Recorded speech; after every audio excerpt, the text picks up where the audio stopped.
Hi, I'm Claire and I want to talk to you about vaginal prolapse. This is often something we might hear about and be particularly concerned about, or it may be something you've actually never heard before. So let's start with the basics. What is a prolapse? When we're talking about vaginal prolapse, this is where there is movement of one of your pelvic organs, most commonly the bladder or the womb or your bowel.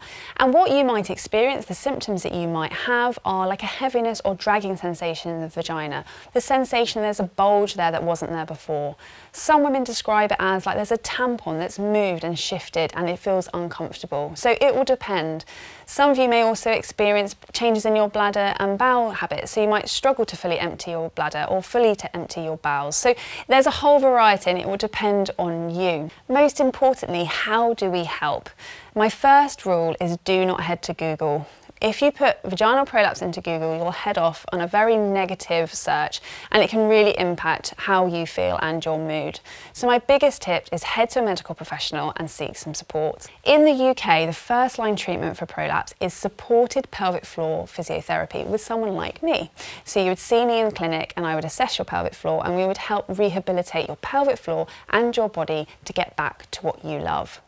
I want to let you know that with vaginal prolapse, it doesn't mean that necessarily the prolapse completely disappears, but we're focusing on supporting you to get back to what you love so we don't impact your quality of life. So getting to a place where you're as symptom-free as possible. Other things that you can do to help, a really important thing is to manage your bowels. And what I mean by this is preventing constipation.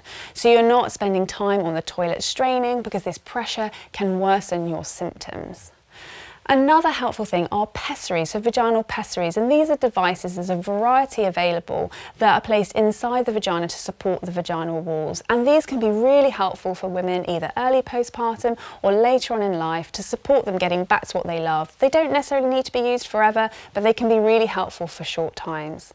This brings me on to exercise. So you'll often hear a lot of advice talking about the fact if you've got a vaginal prolapse, you shouldn't do X, Y, and Z, you shouldn't lift, you shouldn't run, and I really want to tell you that we want to move away from these absolute black and white rules. I truly believe we need to treat you as an individual and support you in your recovery and what you love. So I truly believe that prolapse is not the end of the road, that you can exercise, but we need to make sure that it's the right exercise for you in each season and gradually support you back to what you love.